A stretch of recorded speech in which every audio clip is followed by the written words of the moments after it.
সাবেক সেনাপ্রধান ইকবাল করিম ভূঁইয়াকে নিয়ে ব্যাপক আলোচনা হচ্ছে। কেন?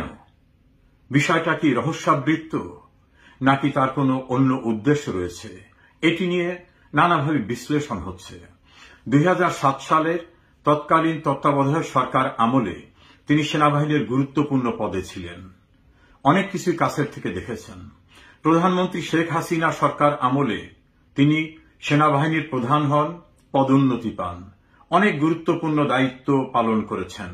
2013 সালের আন্দোলন, 2014 সালের নির্বাচন, বিভিন্ন পর্যায়ে আলোচনার কেন্দ্রবিন্দুতে তিনি এখন পরিণত। অবসরে যাওয়ার পরে শেখ হাসিনা সরকারের বিরুদ্ধে জুলাই আগস্টের যে আন্দোলন, সেই আন্দোলনে তিনি অবসরপ্রাপ্ত সেনাবাহিনীর কর্মকর্তাদের নিয়ে বিভিন্নভাবে একটা মোর্চা তৈরি করেন। সেনাবাহিনীর উপরে তিনি চাপ সৃষ্টি করেন, বিভিন্নভাবে বড় ধরনের একটি প্রেসার সৃষ্টি করেন বলে অভিযোগ রয়েছে।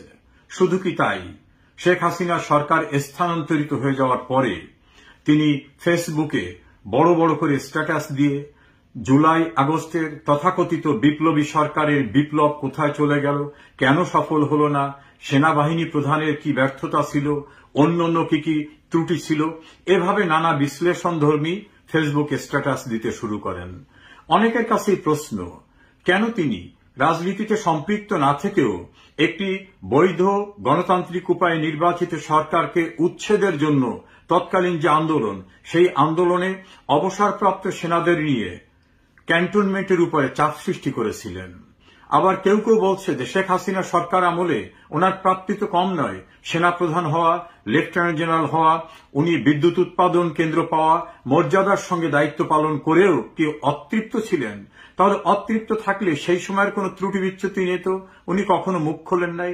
হঠাৎ করে কি হলো, এ নিয়ে অনেক আলোচনা হচ্ছে। অনেকে মনে করেন তিনি একজন পেশাদার সেনাপ্রধান, অনেকে মনে করেন তার কোনো অভিলাষ রয়েছে। অভিলাষটা কি? নিশ্চয়ই কোনো উদ্দেশ্য আছে, না হলে হঠাৎ করে কেন তার এই তৎপরতা দেখা যাচ্ছে? বিষয়টি নিয়ে নানা বিশ্লেষণে আমার মনে হয় ইকবাল করিম ভূঁইয়া নিজেই মুখ খুলে বলতে পারেন তার উদ্দেশ্যটা কি, নাকি বিষয়টা রহস্যাবৃত্ত।